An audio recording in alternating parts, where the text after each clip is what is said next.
তো হবে না, আর ওয়াজ করবই না, তোমার ওয়াজ আর করবই না। বসেন বসেন বসেন।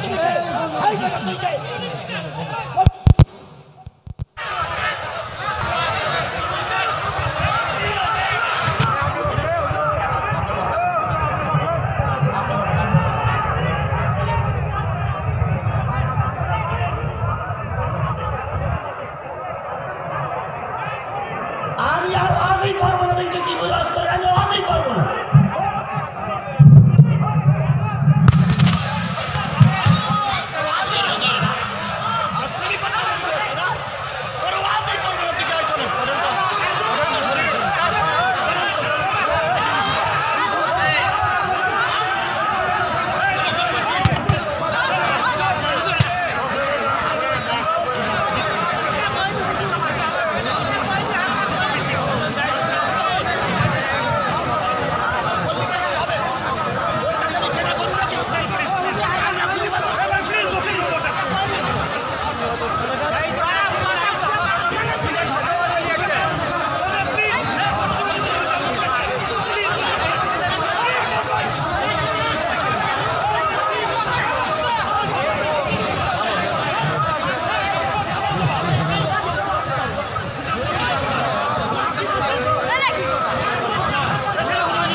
আল্লাহ বলতেছেন ফালা ওয়া রাব্বিকা লা ইউমিনুনা হাত্তা ইউহাক্কিমুকা ফীমা শাজারা বাইনাহুম সুম্মা লা ইয়াজিদু ফি আনফুসিহিম হারাজাম মিম্মা কাদাইতা ওয়া ইউসাল্লিমু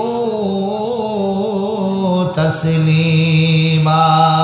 কথাকার আরেকটু জোরে বলেন, কথাকার। ফালা ওয়া রাব্বিকা, ও নবী তোমার রবের কসম, লা ইউমিনুনা, তারা মুমিন নয়, হাত্তা ইউহাক্কিমুকা ফীমা শাজারা বাইনাহুম, যতক্ষণ পর্যন্ত সংসদ থেকে শুরু করে সংসদ পর্যন্ত, চৌকিদারের অফিস থেকে শুরু করে বঙ্গভবন পর্যন্ত, ফরকানিয়া মাদ্রাসা থেকে শুরু করে সর্বোচ্চ ডিগ্রিধারী আলিয়া মাদ্রাসা পর্যন্ত, প্রাইমারি স্কুল থেকে শুরু করে সর্বোচ্চ ডিগ্রিধারী বিশ্ববিদ্যালয় পর্যন্ত, সকল জায়গায় কোরআনের বিধান, আল্লাহর হুকুম, রসুলের নিয়ম চালু না করা যাবে ততক্ষণ পর্যন্ত আর যাই হোক মুমিন হওয়া যাবে না। বলুন তো আমার দেশে মসজিদ কতগুলো? কয় লাখ? কোন জায়গায় আছো তুমি বাবা?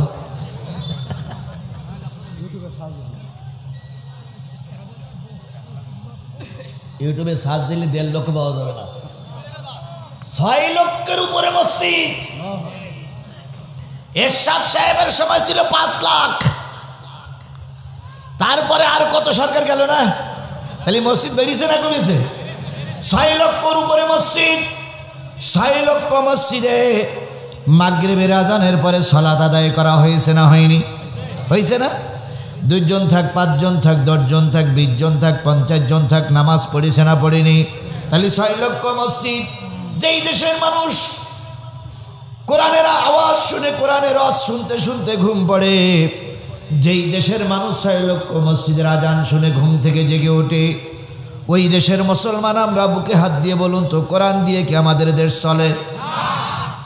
কোরআন দিয়ে কি আমাদের সমাজ চলে? কোরআন দিয়ে কি আমাদের রাষ্ট্র চলে? কোরআন দিয়ে কি আমরা চলি? আমরা চলি? আমরা চলি? আমরা চলি না, আমরাও চলি না। তাহলে এই দেশের মুসলমানরা এত মসজিদ, সেই দেশের মুসলমানরা কোরআন দিয়ে চলে না, তাহলে বোঝা গেল কোরআনের বিধান চালু না করা পর্যন্ত মুমিন হওয়া যায় না। আমরা আর যাই হোক এখনো মুমিন হতে পারিনি।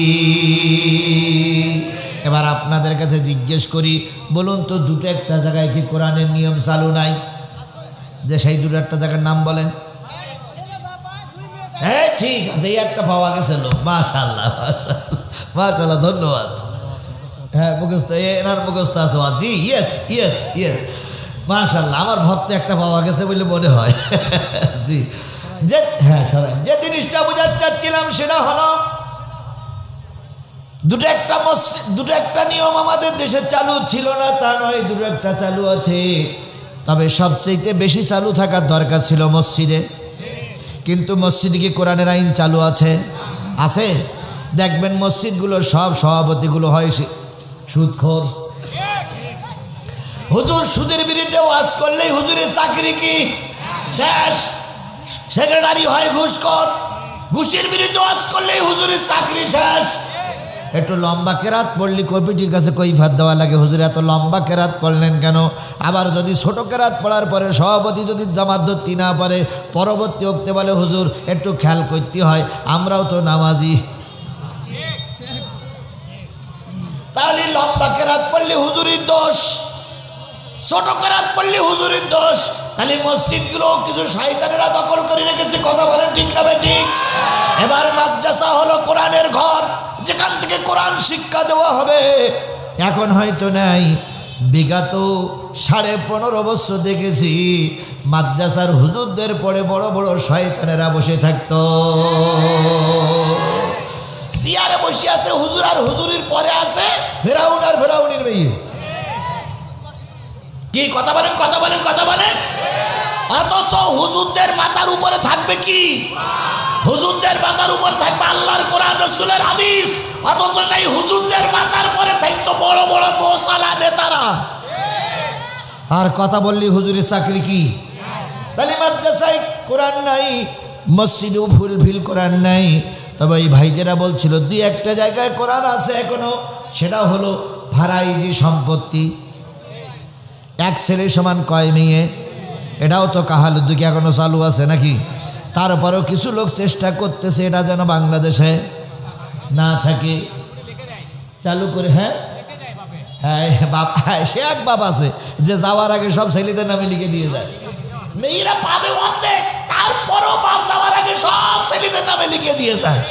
আমি জিজ্ঞেস করি, জন্ম যখন হয়েছিল তখন তুমি আর আমার চাচি আম্মা ঘরে ছিলে, আর মেয়ের যখন জন্ম ছিল তখন তুমি হিজরতে ছিলে, তাই না? তাহলে ছেলে আর মেয়ে পাবে কতটুকু অংশটা কোরআনে আছে না নাই? বিয়ের দেনমোহর কোরআনে আছে না নাই? তারপরে এগুলো নষ্ট করার জন্য চেষ্টা করা হচ্ছে। এই জন্য কোরআনের বিধান সমাজে চালু না করা পর্যন্ত আর যাই করুন মুমিন হওয়া যাবে না। এখন বসে বসে জিকির করলে কি কোরআনের আইন চালু হয়ে যাবে? বসে বসে জিকির করলে কোরআন আইন চালু হয়ে যাবে? আজকে 10 টাকা নামাজ বেশি যদি মসজিদে পড়ি কোরআনের আইন চালু হবে? কোরআনের আইন চালু হওয়ার জন্য পরিবেশ তৈরি করা লাগবে। কথা বলেন, কথা বলেন, কথা বলেন। আল্লাহ এই পরিবেশগুলো তৈরি করার জন্য, আমাদের পরিবেশ তৈরি করার জন্য আমরা চেষ্টা করছি। চেষ্টার পরে রহমত করুক, সকলে মিলে বলুন আমিন।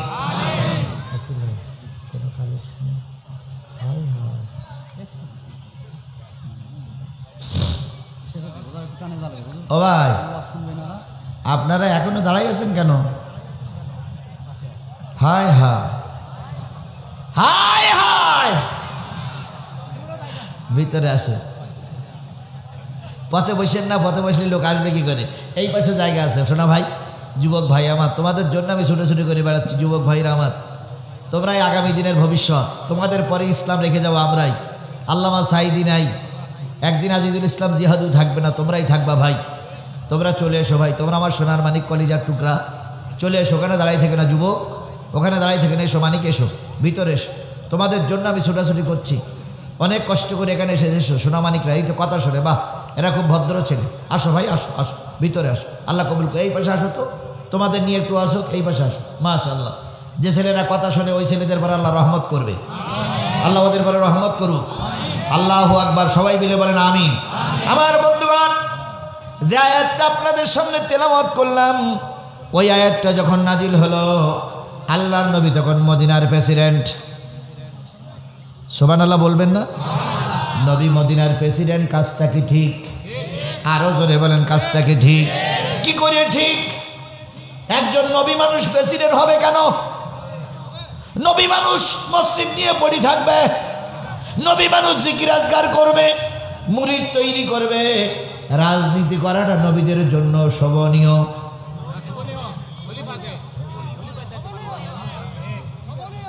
রাজনীতি করা যদি নবীদের জন্য ফরজ হয়ে থাকে, আজকে আমাদের দেশের কিছু নেতারা কেন বলে যে কোরআনের সঙ্গে রাজনীতির সম্পর্ক নাই?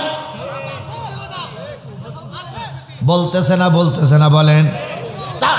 নাম বলেন না, নাম বলেন না, দয়া করে নাম বলেন। দুই তিন গুরুবীর মাহফিল, নাম বলেন না। আমি শুধু এতটুকু বলি, যেই নেতারা বলে রাজনীতির সঙ্গে কোরআনের সম্পর্ক নাই, ওই বেটারা রাজনীতি বোঝে না, কোরআনও বোঝে না। ওই বেটার ইমামতি করতে দেন দিন। যে ব্যক্তি বলে যে কোরআনের সঙ্গে রাজনীতি সম্পর্ক নাই, ওর ইমামতি করতে দেন। ওর পায়জামা নষ্ট হয়ে যাবে, ও আলহামদুলিল্লাহ সহি করে পড়তে পারে না। এরাই বলে যে কোরআনের সঙ্গে রাজনীতির কোনো সম্পর্ক নেই। বিয়াদব, তুমি বোঝো না। আগের দল যেভাবে কথা বলতো ওইভাবে যদি কথা বলা হয়, তাহলে আগের দল যে লাইনে গেছে এ দলও সেই লাইনে যাবে। এই জন্য দয়া করে কোরআনের বিরুদ্ধে কথা বলেন না, জেনে বুঝে কথা বলেন। রাজনীতি নামে একটা সূরা নাজিল হয়েছে, সূরা মুলুক। কথা বলে কথা বলেন না কেন? রাষ্ট্রের নামে একটা সূরা নাজিল হলো, আর ওরা বলে কোরআনের সঙ্গে রাজনীতির কোনো সম্পর্ক নেই। আল্লামা সাঈদী বলেছিলেন, কোরআন থেকে রাজনীতি আলাদা করতে পারলে বড় বড় বোতল খাওয়া যায়। কি সাঈদী সাহেব সেই কথাটা আপনাদের মনে নেই? যে ধর্মের সঙ্গে রাজনীতি আলাদা করতে পারলে কি খাওয়া যায়? বড় বড় বোতল খাওয়া যায়, নারীদের নিয়ে পড়ে থাকা যায়। এই জন্য তোমরা ধর্ম আর রাজনীতি আলাদা করতেছো। ইসলাম কখনো ধর্ম আর রাজনীতি আলাদা করেনি। সব নবীরাই রাজনীতির সঙ্গে জড়িত ছিল। দাউদ আলাইহিস সালাম দেশের রাজা ছিল না? হযরত সুলাইমান পয়গম্বর গোটা বিশ্বের রাজা ছিল। ইব্রাহিম আলাইহিস সালাম দেশের রাজা থাকেনি? তাহলে রাজনীতি না করলে দেশে থাকা রাজা হবে কি করে? আমার ভাইয়েরা, আয়াতটি যখন নাজিল হলো, নবী তখন মদিনার প্রেসিডেন্ট। এই অবস্থায় আল্লাহ রসুল মক্কা থেকে হিজরত করে কিছু লোক মদিনায় চলে গেছেন। মক্কাবাসীরা চলে গেছেন মদিনায়, আর মদিনার লোকেরা তাদের সাহায্য করেছে। যার দুইজন স্ত্রী ছিল, সে একটা স্ত্রী তালাক দিয়ে মুহাজির ভাইদের সঙ্গে বিয়ে দিয়ে দিয়েছে। যার দুইটা খেজুরির বাগান ছিল, সে একটা খেজুরির বাগান মুহাজির ভাইদের দান করে দিয়েছে। যার দুইটা ঘোড়া ছিল, একটা ঘোড়া মুসলমান ভাইকে দান করে দিয়েছে। যার একটা তরবারি ছিল, একটা তরবারি মুসলমান ভাইকে দান করে দিয়েছে। যার একটা ঘর দুটো ঘর ছিল, একটা ঘর মুসলমান ভাইকে ছেড়ে দিয়েছে। এভাবে করে ভাগাভাগি করে নিয়ে মুহাজির আর আনসার ইসলামী রাষ্ট্র পরিচালনা করার জন্য চেষ্টা করছে। এমন অবস্থায় ঘটে গেল এক অঘটনা। মক্কা থেকে এক লোক হিজরত করে এসেছে মদিনায়। তার নাম হলো বিশর। কি নাম? বৈরশিকার তালবস্বর। কি নাম? বিশর। বিশরের টার্গেট হলো, মদিনায় যদি ইসলামী রাষ্ট্র হয়ে যায়, তাহলে ওখানে গেলে জমি জায়গার ভাগ পাবো, গনিমতের ভাগ পাবো। বিভিন্ন ভাগের আশায় সে হিজরত করেছে। তার টার্গেট ইসলামের জন্য নয়, তার টার্গেট জমি জায়গার মহব্বত, তার টার্গেট ঘর বাড়ির মহব্বত, তার টার্গেট হলো তরবারির মহব্বত। আল্লাহ রসুল জমি জায়গা ভাগ করতে করতে করতে করতে করতে করতে তার জায়গাটা পড়ে গেল। তার রাস্তা বাহির হওয়ার রাস্তাটা একটু সংকীর্ণ হয়ে গেছে, ছোট হয়ে গেছে। ওই লোক চিন্তা ভাবনা করলো, এতটুকু রাস্তা দিয়ে চলা যায় না, যদি পাশের জায়গাটা দখল করে নিতে পারি আমার রাস্তাটা বড় হয়ে যাবে। পাশের ভাই ছিল ইহুদি, চিন্তা করলো ও তো আমাদের ধর্মের লোক না, দেখি ওরটাই দখল করা যায় কিনা। হঠাৎ করে ইহুদি ঘুমানো, বিশরও ঘুমানো। সকালবেলা ওঠার আগেই বিশর রাস্তাটা বড় করার জন্য ইহুদির 3 হাত জায়গা লম্বা লম্বি করে দখল করে এনেছে। কয় হাত? যার জায়গা দখল করেছে সে জাতিতে কি, আর যে জায়গা দখল করেছে সে কি? মুসলমান, টুপিওয়ালা। সকালবেলা ইহুদি ঘুম থেকে জেগে দেখে সর্বনাশ, টুপিওয়ালারা জায়গা দখল করে এনেছে। এক টুপিওয়ালার দোষ হলি সব টুপিওয়ালারই দোষ হয়। কথা বলেন ঠিক না বেটি? বলুন তো পরের জায়গা দখল করা জায়েজ না হারাম? পরের জায়গা দখল করে রেখেছেন কারা কারা একটু হাত তোলেন। একজনও নাই। কাহালুর লোক ফেরেশতা চাইতে ভালো। একজনও পরের জায়গা দখল করে না। দখল করবে কেন? যেই এলাকায় তায়েব আলী হুজুরের মতন হুজুর আছে, যেই এলাকায় বড় বড় আলেমরা আছে, সেই এলাকার মানুষ তো 2 নম্বর হতে পারে না। আপনারা তায়েব আলী হুজুরকে না চিনলে আমি আজিজুল ইসলাম ভালোই চিনি। লোকটা একটু প্রতিবন্ধী হলেও নীতির ব্যাপারে কোনো প্রতিবন্ধকতা নেই তার ভিতরে। নীতির ব্যাপারে সম্পূর্ণ 100% তিনি অটল।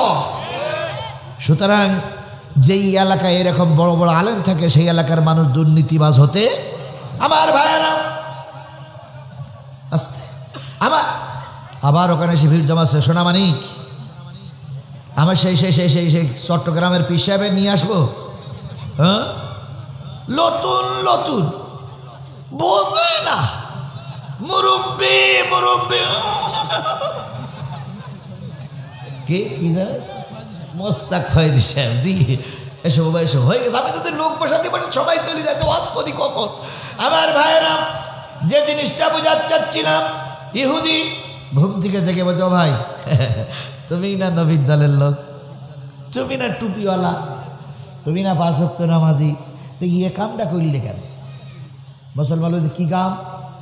কই যে কালকে তোমার ঘেরা ছিল এই জায়গায়, আজকে কেন এই জায়গায়? 3 হাত জায়গা তুমি দখল করে নিলে, ঘটনাটা কি? এটা তো মুসলমানের চরিত্র হতে পারে না। হতে পারে? এই জোরে বলেন হতে পারে? আল্লাহ রসুল বলেছেন, অন্যায়ভাবে কেউ যদি 1 বিঘা জায়গা কারোর দখল করে নেয়, ভালো করে মশলাটা শুনবেন, অন্যায়ভাবে 1 বিঘা জায়গা যদি কেউ দখল করে নেয়, রেকর্ড করে নেয়, অন্যায়ভাবে নিয়ে নেয়, ওই 1 বিঘা জায়গা গোল করে একদম জমিনের তলদেশ পর্যন্ত কেটে বিরাট একটা মাদুলির ভিতরে পুরে কিয়ামতের দিন ওই লোকের গলায় ঝুলিয়ে দেওয়া হবে। ঝুলিয়ে দিয়ে ফেরেশতারা বলবে চল। তখন এই লোক বলবে, আল্লাহ, ফেরেশতা এত মাটি নিয়ে কি চলা যায়? ধরেন এখানে 1 বিঘা জায়গা দখল করেছেন, এই 1 বিঘা এখান থেকে একবার ওই জমিনের তলদেশ পর্যন্ত যদি কেটে আপনার গলায় ঝুলিয়ে দেওয়া হয়, তো ক কেজি ভার হবে বলে মনে হয়? আচ্ছা বলুন তো, এই মাটি নিয়ে কি চলা যাবে? আর যারা 1 বিঘা দখল করেছে, যারা 10 শতক দখল করেছে, কি হবে আপনার হাজি দিয়ে? কি হবে আপনার মাদ্রাসা দিয়ে? কি হবে আপনার বক্তৃতা দিয়ে? কি হবে আপনি মসজিদের ইমাম দিয়ে? পরের জায়গা দখল করে রেখেছেন, ওই কিয়ামতের দিন ওই মাটি যখন ঘাড়ে চাপানো হবে, পিছন দিয়ে লাল সুতো বাহির হয়ে যাবে। আল্লাহ আমাদের হেদায়েত দান করুক। মুসলমান বলতেছে, ভাই ইহুদি শোন, আমার সরকার এখন ক্ষমতায়, আমি দখল করেছি, জায়গা কম দখল করেছি, তোর যা ক্ষমতায় থাকে তুই তাই কর। এরকম বলা লোক আমাদের সমাজে আগেও ছিল, এখনো কিছু লোক আছে না নাই? যে ডাইরেক্ট বলতেছে 30,000 টাকা চান্দা দিতে হবে। কেন কেন কথার মানে নেই, চান্দা না দিলে কালকে তো দোকান খুলতে পারবি না। এরকম লোক কি এখন বর্তমান বাংলাদেশে আছে? সরকারি পুকুরগুলো সরকারিভাবে সেল হবে, যে সেল বেনিক পাবে সেই সেল খাবে। ওনারা যে জোর করে পুকুরগুলো দখল করে খাচ্ছে, পরে জায়গা জমি দখল করতেছে, এগুলো দখলবাজ, এগুলো রাসূলের উম্মত নয়, এগুলো উম্মতের নামে কলঙ্কিত মায়ের কলঙ্কিত সন্তান। সে লোক যদি জামাত ইসলামের ভিতরে থাকে, জামাত ইসলামের এই লোককে কি বলে আশ্রয় দেওয়া যাবে না। সেই লোক যদি বিএনপিতে থাকে, তাহলে বিএনপির এই লোককে আশ্রয় দেওয়া যাবে না, কারণ ইসলাম সাদাবাজি পছন্দ করে। ইসলাম চাঁদাবাজিতে পছন্দ করে না। তোমার যদি বড়ই অভাব হয়ে থাকে রিক্সা চালাও, ভিক্ষে করো। একজনের জমি দখল করবে কেন? একজনের দোকান দখল করবে কেন? সে কষ্ট করে তিলে তিলে তিলে তিলে একটা দোকান করে খাড়া করেছে। উনি যে কয় 30,000 টাকা চাঁদা দাও, ঠ্যাঙের গিরে ছাড়াই ফেলবে একদম। যদি ছাড়াই না পারেন আমার মোবাইলে আমার সাথে যোগাযোগ করবেন, ওর এই একদম আলু বার্তা করে ফেলবে একদম। ফাজলামি করো, তাই না? একটা দোকান করতে গেলে, একটা ব্যবসা করতে গেলে অনেকগুলো জিনিস লাগে এবং অনেক দিন ধরে ধরে মেহনত করতে হয়। কথা বলেন ঠিক না বেঠিক? মেহনত করতে গিয়ে কিছু রকম একটু দাঁড়াইছে, আর 8-10 জন মোটরসাইকেলে যে কয় চাঁদা দে, তোর চোখ তুলি ফেলবে একদম। তোর বাবার পৈতৃক সম্পত্তি তুই চাঁদা চাইস? পিটাতি পিটাতি পাইখানা করেই ফেলবেন ওর। যদি বলেন করলে কিছু হবে না, কিছু হবে না। তারেক জিয়া বলেছে যে যদি আমার কোনো দলের লোক চাঁদা চায় ঠ্যাং ভেঙে হাজতে দেবেন। আর এদিক কি বলে জামাতের আমির বলেছে যদি বাংলাদেশ জামাত ইসলাম শিবিরের ছেলে যদি চাঁদা চায় ঠ্যাং ভেঙে হাজতে দেবেন। তাহলে দুই নেতারাই বলেছে ঠ্যাং ভেঙে হাজতে দেবেন। এখন যারা চাঁদা চাঁদি যাচ্ছে ওরা হাসিনার লোক না, হাসিনার লোক পালাইছে। নিশ্চয়ই যারা চাঁদা চাঁদি যাচ্ছে হয় বিএনপির লোক নাই জামাতের লোক। ধরেন ঠ্যাং ভেঙে হাজতে দেন।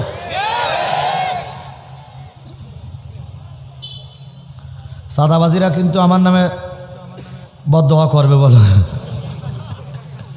ওরা চিন্তা করতে হুজুর মরে না কে? ভাই বদদোয়া করলে কিছুই হবে না, কারণ নীতির পরে থাকো আল্লাহর রহমত নাজিল হবে। কথা বলেন ঠিক না বেঠিক? 15.5 বছর শেখ হাসিনার সরকার দুর্নীতি করেছিল, এই জন্য যাবার সময় টোপলা টুপলি গোছানোরও সময় পাইনি। আর কারোর ভবিষ্যতে এরকম হোক এটা আমরা চাই না। কথা বলেন, কথা বলেন। ইহুদি বললেন ভাই তুমি মুসলমান, এই পরে আমার জায়গা দখল করে নিয়েছো, কাজটা ঠিক হয়নি। ইহুদি কয় কথা বলবি না, জিভ টেনে ফেলবো। ইহুদি ভয় পেয়ে গেলেন। কিছুদিন পর ইহুদি চিন্তা করলেন এভাবে বসে থাকলে তো আমার জমি ফেরত পাবো না, দেখি নবীর কাছে একটু নবীর কাছে একটু নালিশ করা যায় কিনা। মুসলমানকে ডেকে বলতেছে ভাই মুসলমান, ও মুসলমান, ও মুসলমান, চলো তো নবীর দরবারে যাই। কয় কেন? কয় তুমি যে আমার জায়গাটা দখল করেছো বিচারটা নবীর কাছে দেই। মুসলমান তখন বলতেছে কোনো লাভ হবে না, কারণ আমার নবী, আমার সরকার, আমার দেশের ক্ষমতায়। ইহুদি বলতেছে তা হোক, আল্লাহ তো নিজেই বলেছেন ওমা আরসালনাকা ইল্লা রাহমাতাল লিল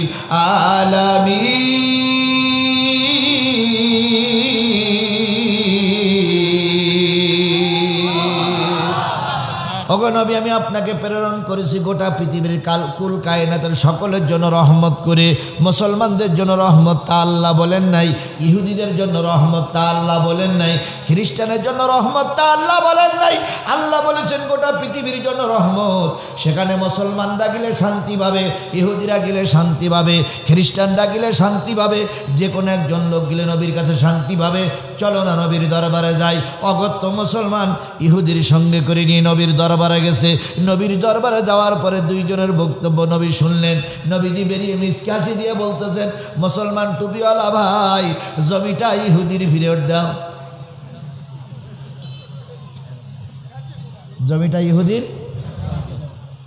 মুসলমান তখন বলতেছি ইয়া রাসূলুল্লাহ আমি বলো টুপিওয়ালা, আমি বলো কলেমাওয়ালা, আর ও কিন্তু আমাদের শত্রু। নবীজি বললেন ভুল বুঝো না টুপিওয়ালা, আমি শুধু টুপিওয়ালার নবী নই, আমি গোটা কুল কায়নাতের জন্যই নবী। কথা ঠিক না বেঠিক? এখানে যদি কোনো অমুসলিম ভাই থেকে থাকেন ভালো করে শুনে নেন, যদি আমার দেশে ইসলাম প্রতিষ্ঠিত হয় মুসলমানদের চাইতে শান্তিতে আপনারা বেশি থাকবেন, কারণ ইসলাম অমুসলিমদের অগ্রাধিকার দেয়। কথা বলেন ঠিক না বেঠিক? ভারতের সব মসজিদ যদি ভেঙে ফেলা হয় বাংলাদেশে একটাও মন্দির ভাঙা হবে না, এর নাম ইসলাম। হিন্দু ভাইদের কাছে প্রশ্ন করুন তো, বিগত 50 বছরে যেভাবে শান্তি সহকারে ওরা দুর্গা পূজা করেছে তার চাইতে বেশি শান্তিতে এবার ওরা দুর্গা পূজা করেছে। কারণ যখন ওদের দুর্গা পূজা হয়েছিল তখন শেখ হাসিনার সরকার কি হয়েছে? পালাই গেছে, নতুন সরকারে গঠিত হয় নাই। আমাদের ওই ভারতের টার্গেট ছিল এই ফাঁকে মন্দির ভেঙে মুসলমানদের উপর আক্রমণ করা হবে, সে জিনিসটা বিএনপি জামাত ঠিকই বুঝতে পারে। বিএনপি এবং জামাতের নেতা কর্মীরা সারা রাত জেগে জেগে এলাকায় পাহারা দিয়েছে, কেউ যেন হিন্দুদের ক্ষতি করতে না পারে।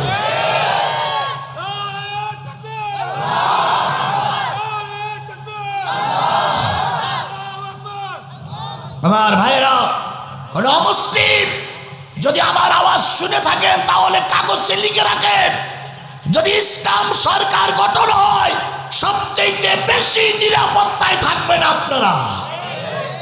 আল্লাহর কসম আমরা আপনাদের গায়ে আসর লাগতে দেব না। আল্লাহ আমাদের বোঝার তৌফিক দান করুক। আল্লাহ নবী বললেন ইহুদির জায়গাটা ফিরিয়ে দাও। মুসলমান অগত্য কি করবে, ইহুদির হাত ধরে বলছে চলো যাই। বিচার দেওয়ার জায়গা পেলে না, জায়গায় বিচার দিলে চলো যাই। দুইজন আসতেছে, বলুন তো যে মুসলমান জায়গা দখল করেছিল ও মুসলমানের মনটা কি খারাপ না ভালো? কারণ আমি জায়গা দখল করে রাখলাম, 2-3 মাস হয়েও গেল, এখন জায়গা ফেরত দিতে হয়, মনে বড় কষ্ট। এরকম কষ্ট আমাদের এলাকার কিছু লোকের আছে। মসজিদের জমি 2 হাত হাজী সাহেবের ভিতরে পাওয়া যাবে, হাজী সাহেবের মেবি যুগে যখন দেখা হলে 2 হাত জায়গা পাওয়া যাবে। হাজী সাহেব চিন্তা করলে এখন যদি জমি দেয় লোক আমার মনে করবে আইল ঠেলা, তাই ইমাম সাহেব কমিটির সঙ্গে যোগাযোগ করে 2 লাখ টাকা দেবো, তবু পাঁচিল ভেঙে জমি দেব না। কাহালুদ্দিক নেই, কাহালুদ্দিক নেই, সারা দেশে আছে, এখানেও আছে। যেখানে আলো থাকে সেখানেই আধার থাকে। কথা বলেন, কথা বলেন, কথা বলেন। এখানেও 2-4 জন যদি লোক না থাকতো তাহলে মাওলানা তাইয়্যিব আলীর নামে মামলা দিল কারা? এখানেও যদি 2-4 জন লোক না থাকবে তাহলে আলেমদের নামে মামলা দিল কারা?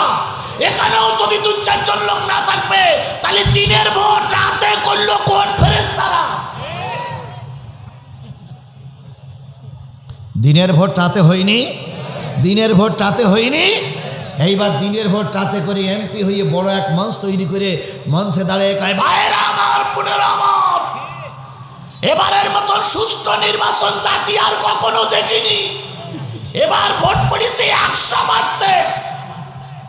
কুকুর ছিল হাই স্কুলের বারান্দায় শোয়া। কুকুর হঠাৎ করে মাথা উঁচু করে বলতে, এমপি সাহেব কি হইল? গতকালকে সারাদিন আমি যে হাই স্কুলের বারান্দায় শুয়েছিলাম, একটা লোকও তো ভোট দিতে আসিনি। আর যারা ভোট কাউন্টার করতে আসছিল ওরা যে দাবা খেলিল আর পুলিশ যে লুডু খেলিল, তুমি কি করি বললি 100% ভোট। এরকম নির্ভেজাল সত্য কথা বলা লোক আমাদের সমাজে নাই। যদি না থাকবে তাহলে ওই চোরেরা ক্ষমতায় গেল কি করে? আমার ভাইয়েরা, নবী সাল্লাল্লাহু আলাইহি ওয়াসাল্লামের দরবার থেকে বিষয় ফিরে আসতেছে, প্রতিমধ্যে মনটা খারাপ। এবার বলতেছে, ভাই নবীজি কি রায় দিলেন, কি বিচার করলেন আমি তো বুঝতে পারলাম না। এখন চলো তো এই বিচার ছাড়া আর একজনের কাছে বিচার দেই। কার কাছে বিচার দেবা? এবার লোকটি বলতেছে এক কাজ করা যাক, ওমরের কাছে বিচার দেওয়া যাক। কার কাছে বিচার দেবে? ওমরের কাছে বিচার দেবে। ইহুদি থমকে দাঁড়াই গেল। ও ভাই, তুমি না মুসলমান? তাতে কি হয়েছে? কয়, তোমাদের নেতা, ধর্মীয় নেতা, রাষ্ট্রীয় নেতা, তোমাদের সর্বজন শ্রদ্ধেয় নেতা হলো মুহাম্মদ রাসূলুল্লাহ সাল্লাল্লাহু আলাইহি সাল্লাম। তিনি একটা রায় দিয়ে দিলেন, তার রায়টা তোমার পছন্দ হলো না, তুমি এখন ওমরের দরবারে রায় নিতে যাচ্ছ, কাজটা কি ঠিক হবে? মুসলমান বলতেছে, নবী সাল্লাল্লাহু আলাইহি সাল্লাম তো কেতাবাদি পড়তে পারে না, উনি তো হলো বই পুস্তক পড়তে পারে না, কি রায় দিতে কি রায় দিয়েছে, আর ওমর ভালো লেখাপড়া জানে, এর কাছে রায়টা নিলে মনে হয় রায়টা কি হবে, ভালো হবে। এটা হলো মুসলমানের কথা। আচ্ছা বলুন তো, এই বাংলাদেশে মোট কয়টা কোর্ট চলে? কোর্ট, বিচারের কোর্ট কয়টা চলে? 4টা। 1 নম্বর হচ্ছে ম্যাজিস্ট্রেট কোর্ট, তারপর কি জজ কোর্ট, তারপর কি হাইকোর্ট, তারপর হলো সুপ্রিম কোর্ট।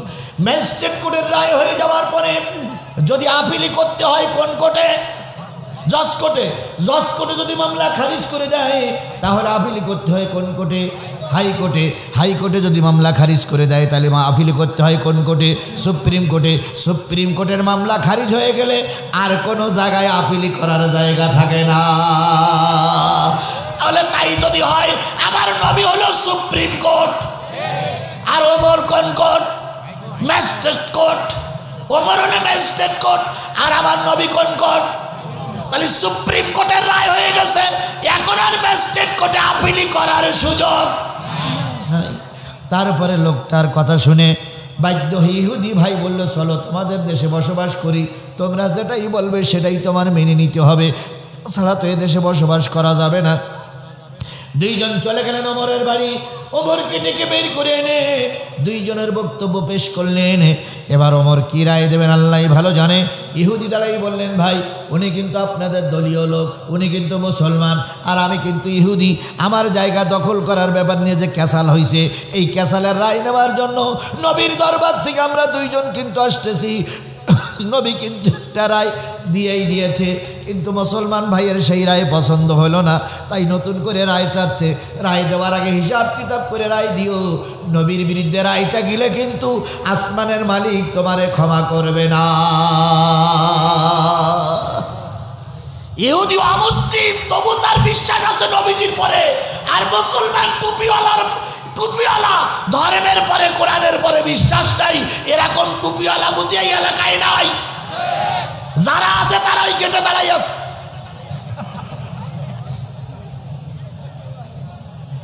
যারা আছে তারা বাদামের দোকানে আছে, আর যারা প্রকৃত ইসলাম ভালোবাসে তারাই প্যান্ডেলে বসে বলেছে। কথা বলেন, কথা বলেন, কথা বলেন। জায়গা মনে হয় আর নাই, আছে কই জায়গা, কই এই বাসও জায়গা আছে। আরে ভাই সোনা মানিক এসো, ভিতরে ভিতরে ভিতরে ভিতরে ভিতরে লোকদের কাজটি দিয়ে দেখেন, এই সে পর্যন্ত লোক বসে আছে, এত ঘেরাঘুরি করার কি ধরে একটু জায়গা থুলিতে মানুষ আসতে পারত। আমার ভাইয়েরা খেয়াল করুন, আমার দিকে খেয়াল করুন, আমার ভাইয়েরা মুয়াজ্জিন কিন্তু ঠিকই মাইকের সামনে যাচ্ছে, বলো এক্ষুনি বলো মুয়াজ্জিন, ওরে না না বলতেছে না, আপনার এলাকায় নাই বন্ধ হইলো, সারা দেশে বন্ধ করতে পারবেন আপনি? আপনার এলাকার মসজিদটাই নাই, বলেন আজকে 15 মিনিট দেরি হোক, কিন্তু পাশের মসজিদের কি বলবেন আপনি? আবার যদি পাশের মসজিদের আযান নামাজ হয় আর আমরা যদি ওয়াজ করি, কালকে ওরাই ফতোয়া বের করবে যে কোন হাদিসে লেখা আছে যে নামাজ পড়তে ওয়াজ করতে হবে, ওরা হাদিস খুঁজতে খুঁজতে সবাই হাজির করবে। জ্বালা কি আর একটা হুজুররা শোনেন, হুজুররা যদি একটু রাস্তায় ভদ্রভাবে আসতে হাঁটে, তাহলে কিছু লোক হুজুরের পিছনে লেগে থাকে, তখন বলে দেখ এই হুজুর কোন জায়গাতে খেয়েছে বেশি,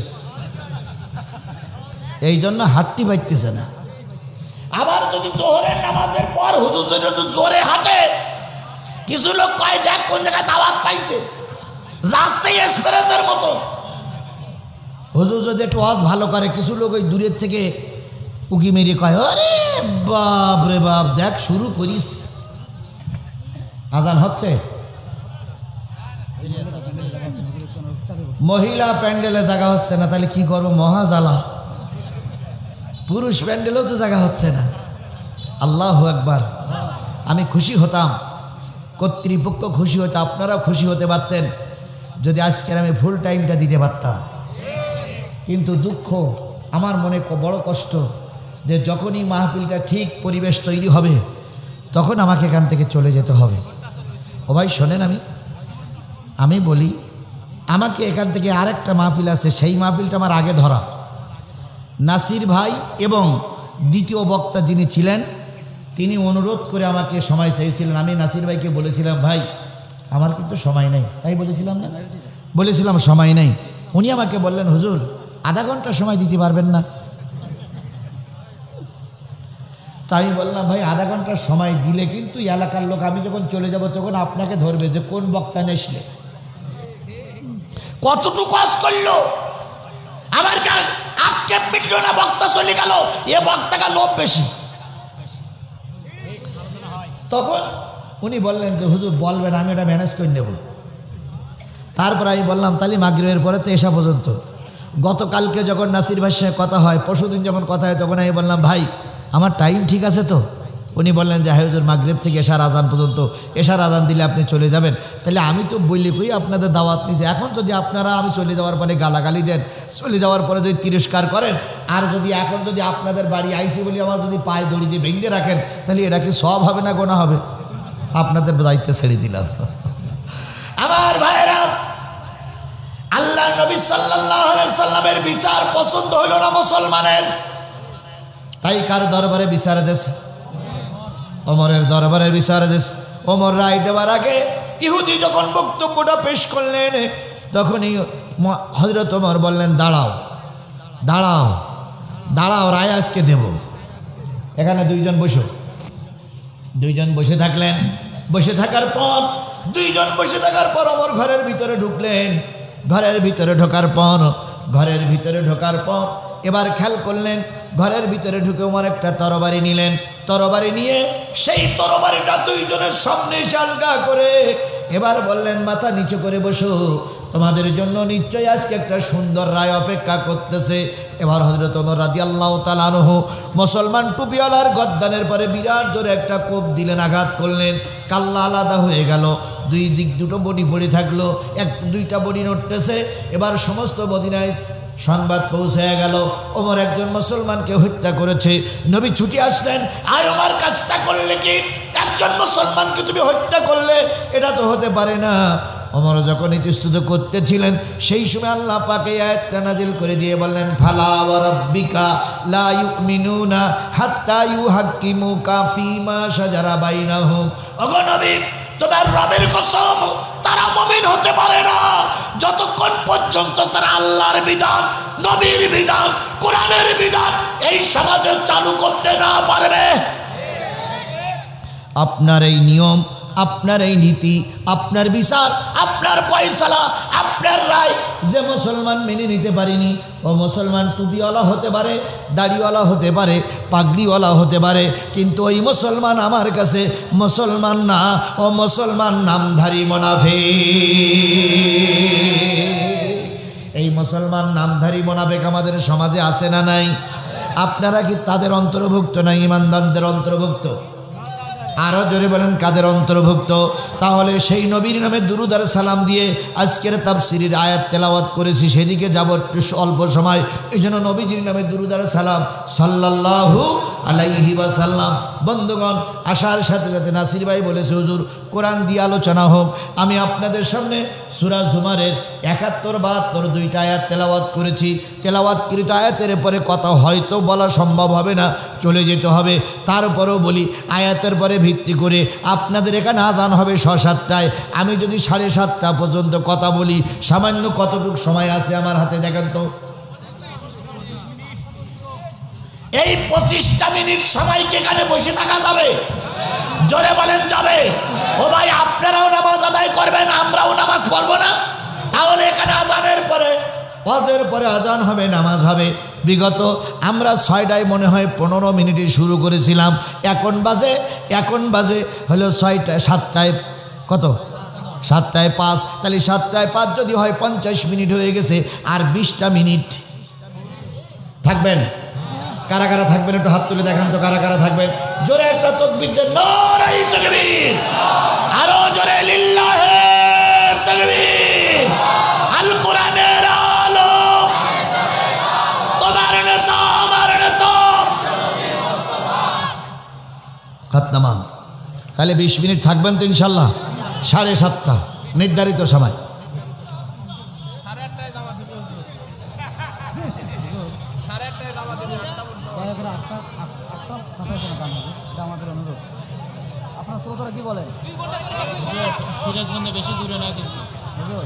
ভাই না না ভাই, আপনারা বললে হবে না, আমার হকটা আদায় করতে দেন। ঘটনা হচ্ছে, শোনেন, আমির হামজার কিন্তু দুর্নাম ইতিমধ্যে ছড়াইছেন আপনারাই।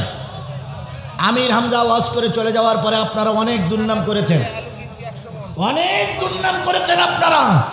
আপনারাই বলেছেন 30 মিনিট ওয়াজ করি এত টাকা নিয়ে গেছে, আপনারাই বলেছেন। তারপরে আপনারা বলেছেন যে ওয়াজ এত করার কি দরকার, দূর একটা নিলেই তো হয়। বলুন, আজকে আপনাদের এখানে আমি আধা ঘন্টা ওয়াজ করলাম, যেতে গেলে যদি ওখানে 15 মিনিট দেরি হয়, রাস্তায় যানজট থাকে, অনেক সমস্যা থাকে, আধা ঘন্টা যদি দেরি হয়, ওই লোকগুলো যে গালিগালাজ করবে তার উত্তরটা কে দেবে? কে দেবে বলেন? আমাকে গালিগালাজ দেওয়া মানে আল্লাহর কোরআনকে গালিগালাজ দেওয়া। যখন বলবেন নবীরা সব, আলেমরা সব খারাপ, এই গালাগালাজ ভিতরে কিন্তু রাসূলও বের করবে। সুতরাং বাড়তি দাবি করেন না, বাড়তি দাবি করেন না। আমি শুধু এতটুকু বলি, আল্লাহ আপনাদের কোরআনের খাতিরে যতটুকু টাইম দিয়েছে এতটুকু কবুল করুক।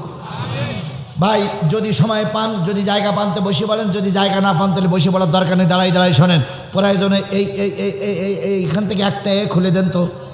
এই মাইকাওয়ালারা কই, একটা এই যে মোটরসাইকেলের মুখ পর্যন্ত একটা পর্দা খুলে দেন, একটা পর্দা খুলে দেন। ওই যে লোকটা দাঁড়াই ছুটে পিছনের পর্দাটা খুলে দেন, মানুষ এসে দাঁড়াক, আল্লাহ কবুল করুন।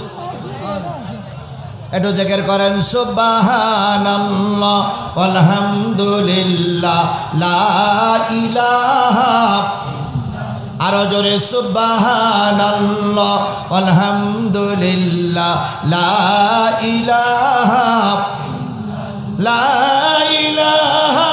ইল্লাল্লাহ মুহাম্মাদুর রাসূলুল্লাহ সাল্লাল্লাহু আলাইহি ওয়াসাল্লাম। বলুন তো ভাই, আলিয়া মাদ্রাসা আমার দেশে আছে না নাই? আলিয়া মাদ্রাসার বেতন যারা হুজুররা পায় কে দেয়? আরও জোরে বলেন, কে দেয়? সরকার দেয়। এবার বলুন তো, হাই স্কুল আমার দেশে আছে না নাই? হাই স্কুলের বেতন কারা দেয়? সরকারে দেয়। ফোরকানিয়া মাদ্রাসা আমার দেশে আছে না নাই? ফোরকানিয়া মাদ্রাসার শিক্ষকদের বেতন কে দেয়? কারা দেয়? এবার বলুন তো, হাই স্কুলে বোঝেননি মনে হয়? আলিয়া মাদ্রাসার দাম বেশি না ফোরকানিয়া মাদ্রাসার দাম বেশি?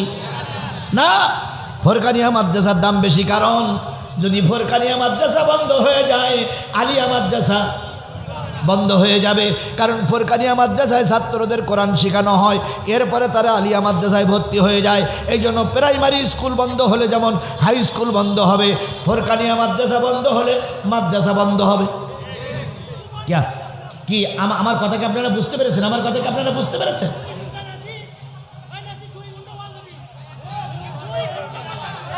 তোমার কথা শুনলে তো হবে না, আর ওয়াজ করবই না, তোমার আওয়াজ আর করবই না। বসেন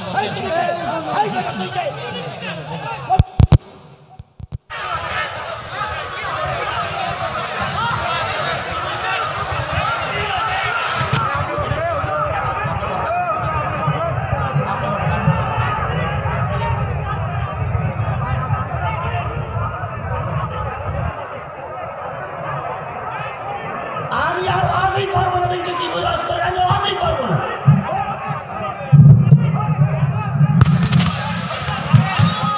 আমি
জিকির করেন সুবহানাল্লাহ ওয়ালহামদুলিল্লাহ লা ইলাহা সুবহানাল্লাহ ওয়ালহামদুলিল্লাহ লা ইলাহা ইল্লাল্লাহ মুহাম্মাদুর রাসূলুল্লাহ।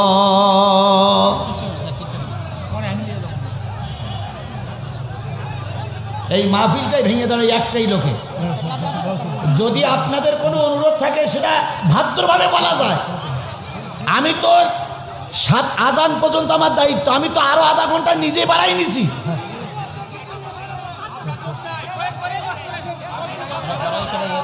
পারবা না তো গরু কিনে চাকরি করতে যাও, ওখানে বলি চটকা করতে চটলে না সে সব অন্ত হবে না, ওইখানে ধরে নিয়ে যান। ফাজলামি করতেছে উনি। সোহান ভাই প্লিজ ভাই, সবাইকে বসানো বসানো বসানো বসানো। তো ওখানে চটলা করলে হজ হবে কি করে? হজ করতে গেলে একটা পরিবেশ লাগে।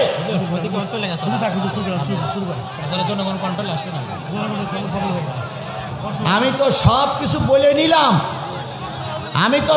বলে নিলাম, যে এখানে আমি মাহফিল নিতে চাই না। আপনারা আবার দাওয়াত করলেন কেন?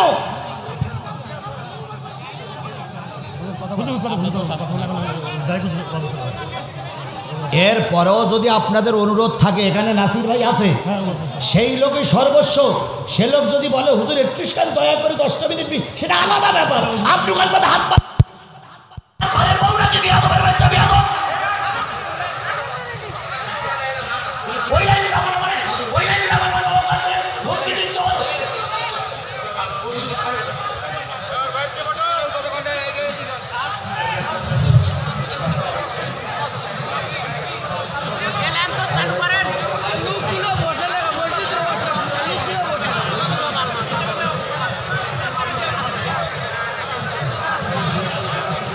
জিকির করেন সুবহানাল্লাহ আলহামদুলিল্লাহ লা ইলাহা সুবহানাল্লাহ আলহামদুলিল্লাহ লা ইলাহা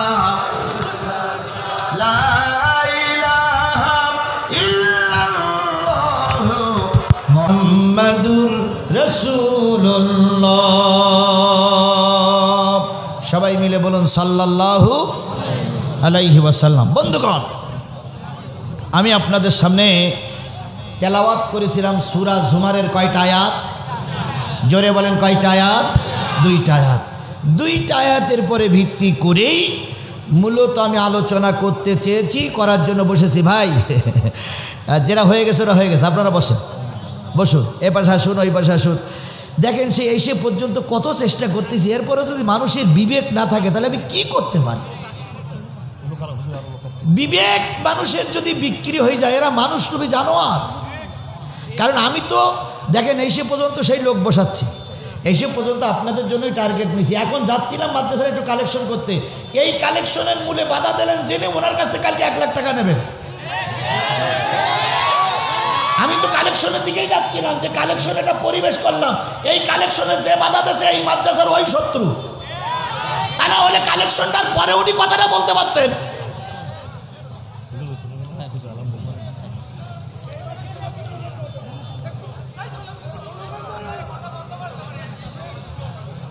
আমার ভাইরা থাকার, আমার ভাইরা যে জিনিসটা বোঝাতে চাচ্ছিলাম, কয়টা আয়াত কত পেজে দেখেন তো। আমি শোনেন, উবাইকুল বাজায় রাখি, এই কত বাজে? 21 বাজে। ওনারা চাইছে 8টা পর্যন্ত, আমি চাইছি কয়টা পর্যন্ত? 7:45 পর্যন্ত আলোচনা হবে ইনশাল্লাহ। উবাইয়ের কথাটা বজায় থাক, উবাইয়ের কথাটা বজায় থাক, কারণ ওনারাও যেন অপমানিত না। আসলে শোনেন, এনাদের সঙ্গে তো আমার শত্রুতা নেই, ওনারা চাচ্ছে যে ওয়াজ একটু বেশি হোক, তাই চাচ্ছে না।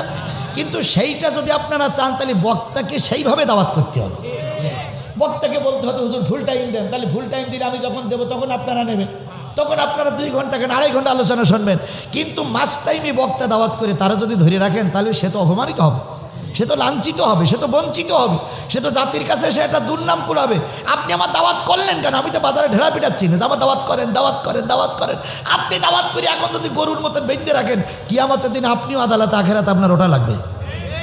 আর একটা জিনিস শোনেন, আমি যে কায়দা ওয়াজ করছি না, মন ভেঙে গেলে কিন্তু ওই মন আর জোড়া লাগে না। গাছ জোড়া লাগে, ছাল জোড়া লাগে, মন ভেঙে গেলে আর জোড়া লাগে না। তারপরে দেখি কতদূর কি করতে পারি। আমার ভাইয়েরা, কোন সূরা, কয়টা আয়াত? আল্লাহ রাব্বুল আলামিন বলতেছেন, ওয়াসিকাল্লাযীনা কাফারু ইলা জাহান্নামা যুমারা।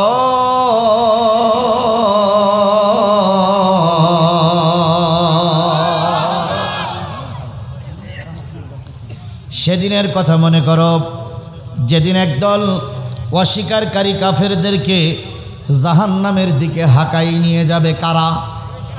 আরও জোরে বলেন, হাঁকাই নিয়ে যাবে কারা? আরেকটু জোরে বলেন, হাঁকাই নিয়ে যাবে কারা? ফেরেশতারা হাঁকাই নিয়ে যাবে জাহান্নামের দিকে। হাত্তা ইযা জাউহা, এমনকি তারা যখন পৌঁছে যাবে দরজার সামনে, ফুতিহাত আবওয়াবুহা, তাদের জন্য জাহান্নামের দরজাগুলো খুলে দেওয়া হবে। তাহলে একদল মানুষকে হাঁকাই নিয়ে যাবে কোথায়? জাহান্নামের দরজার সামনে যখন চলে যাবে, তখন জাহান্নামের দরজা কি হয়ে যাবে? খুলে যাবে। যখন খুলে যাবে, ওয়াকালা লাহুম খাজানাতুহা, দ্বাররক্ষক ফেরেশতারা যারা ভিতরে ছিল তারা এই মুসলমান, এই কাফেরদেরকে দেখবে, জাহান্নামীদেরকে দেখবে, দেখে বলবে, আলাম ইয়াতিকুম রাসূলুম মিনকুম, তোদের কাছে কি কোনো রসুল যাই নাই? তোরা আজকে কেন জাহান্নামে আসলি? তাহলে এবার আসুন, জাহান্নামের দিকে একদল মানুষকে নিয়ে যাবে। কারা? ফেরেশতারা। যখন যাবে তখন জাহান্নামের দরজা কি থাকবে? বন্ধ থাকবে। এইবার যখন জাহান্নামী লোকগুলো জাহান্নামের সামনে যেয়ে যখন দাঁড়াবে, তখন তারা জাহান্নামের দরজা খুলে যাবে। জাহান্নামের দরজা খুলে যাওয়ার পর এবার জাহান্নামের ফেরেশতারা বলবে, এই কারা? ও মুরব্বী আবার কি করল?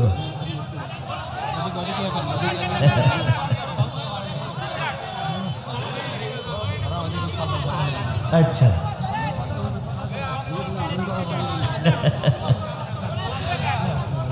বন্ধুগণ, আর পরিবেশ হবে না। বন্ধুগণ, যে জিনিসটা বোঝাতে চাচ্ছি সেটা ভালো করে খেয়াল করুন। দুই গ্রুপ, এক গ্রুপ জাহান্নামের ভিতরে, আর এক গ্রুপ জাহান্নামের বাইরে। যারা জাহান্নামী তারা বাইরে দাঁড়াই আছে, আর যারা ফেরেশতা তারা ভিতরে দাঁড়াই আছে। দুই গ্রুপেরই সঙ্গে দেখা হয়ে গেল। দেখা হওয়ার পর দুই গ্রুপ, এক গ্রুপ আর এক গ্রুপকে বলতেছে, তোমরা জাহান্নামে আসলে কেন? তোমাদের সামনে কি কোনো রসুল যাই নাই? যদি রসুল যেয়ে থাকে তোমরা জাহান্নামে আসলে কেন? এবার জাহান্নামীরা কি বলবে সেটা পরের কথা। জাহান্নামের সামনে দাঁড়াই আছে কারা? এটাই হলো আমাদের এখন আলোচনার বিষয়। জাহান্নামের সামনে দাঁড়াই আছে কারা? এইটা যদি কারণ কোনো দলের কথা বলি, নিশ্চয়ই সে দল খেপে যাবে। এই জন্য প্রশ্নটা করি, আল্লাহ তুমি বলে দাও, তোমার জাহান্নামের সামনে কারা দাঁড়িয়ে আছে? আল্লাহ বলতেছেন, ফি জান্নাতিন ইয়াতাসালুনা আনিল মুজরিমিন।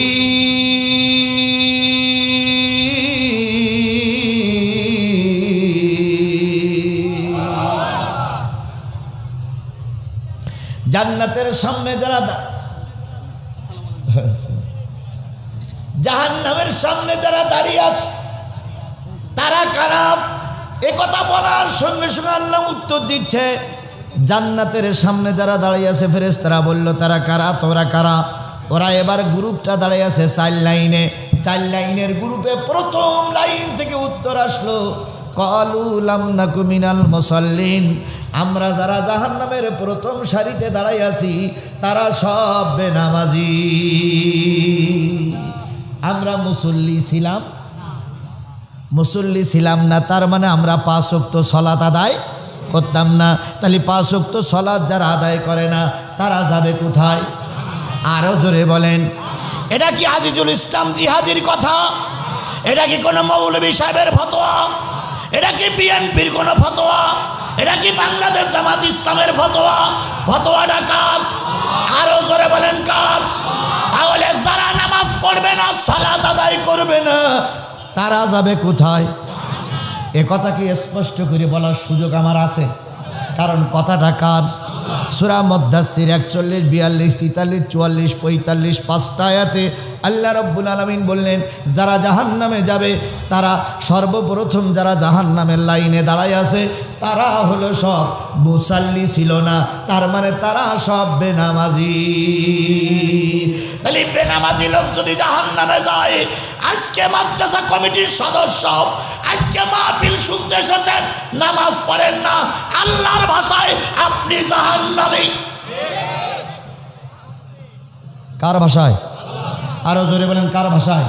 আপনি বিরাট নেতা, বিরাট দল আপনার, বিরাট সংগঠনের নেতা, আপনি নামাজ নাই, কোথায় যাবেন? যদি নামাজ ছাড়া কেউ জান্নাতে যেতে পারে এরকম কোনো দলিল যদি আমাকে দিতে পারেন, আমি বুঝবো আপনার দলিল সঠিক। কিন্তু আল্লাহর ভাষায় হলো জাহান্নামে যারা যাবে তারা 4 গ্রুপ দাঁড়ায় আছে। গোটা বিশ্বের মানুষটা 4 গ্রুপ হবে। তার ভিতরে প্রথম লাইনে যারা থাকবে তারা সব বেনামাজি, মুসল্লি নয়, তারা নামাজ পড়ে না। তাহলে নামাজ না পড়ে যদি জাহান্নামে যেতে হয়, এবার আপনি হিসেব করুন, আপনি জাহান্নামী না জান্নাতি? আপনার রেজাল্ট আপনার ভিতর থেকেই আসবে। এবার যদি মনে করেন আমি একটা দলের সঙ্গে আছি, আল্লাহ রাব্বুল আলামিন সূরা বনী ইসরাঈলের 71 নম্বর আয়াত বললেন, ইয়াউমা নাদু কুল্লা উনাসিম বিইমামিহিম, কিয়ামতের দিন প্রত্যেক কর্মীকে নেতা সহ ডাকা হবে। ইয়াউমা নাদু কুল্লা উনাসিম বিইমাম, ইমাম ইমাম ইমাম মানে কি? ইমাম মানে লিডার, ইমাম মানে নেতা, ইমাম মানে লিডার, ইমাম মানে নেতা। কিয়ামতের দিন প্রত্যেক লিডারকে ডাকা হবে কর্মী সহকারে। যদি লিডার জান্নাতি হয়, কর্মীরাও জান্নাতি। আর যদি লিডার জাহান্নামে যায়, যে যা দল করতেছো ওই দলের সঙ্গে আপনাকেও জাহান্নামে যাওয়া লাগবে। মান তাশাব্বা বিকৌমিন ফাহুয়া মিনহু, যেই জাতির সঙ্গে, যেই দলের সঙ্গে, যেই গ্রুপের সঙ্গে, যেই গোত্রের সঙ্গে, যেই গোত্রের ওঠা বসা, ওই গোত্রপতি, ওই দলপতি, ওই নেতা যদি জাহান্নামে যায় তুমি জাহান্নামী। ওই দল, ওই নেতা যদি জান্নাতে যায় তুমিও জান্নাতি। কথা ক্লিয়ার? কথা ক্লিয়ার? কথাগুলো আমার না আল্লাহর? আরো জোরে বলেন, কথাগুলো আমার না আল্লাহর? তাহলে আজকের থেকে টার্গেট নিতে হবে, আমি নিজে বেনামাজি হব না, যে দলে বেনামাজি বেশি সে দলেও থাকবো না। আমি ওই দলে থাকবো যে দলে বেশি নামাজি, আমি ওই দলে থাকবো যে দলের লোক বেশি জান্নাতে যাওয়ার সম্ভাবনা আছে। কোন দল জান্নাতে যাবে আর কোন দল জাহান্নামে যাবে আমার বাবা 14 গোষ্ঠীর ক্ষমতা নেই বলার। কিন্তু আল্লাহর ভাষায় যারা জাহান্নামে যাবে তারা হলো কি? বেনামাজি। তাহলে আমরা কি বেনামাজি হয়ে থাকতে চাই না নামাজি হয়ে থাকতে চাই? কয় গ্রুপ দাঁড়াই আছে? 4 গ্রুপ দাঁড়াই আছে। 4 গ্রুপের পরিচয় দেব। তার আগে ফোরকানিয়া মাদ্রাসার কথা বলছিলাম। এই ফোরকানিয়া মাদ্রাসার জন্য একটু সহযোগিতার হাত বাড়াইতে হবে আপনাদের। দেবেন তো? কারা কারা দেবেন না হাত তোলেন।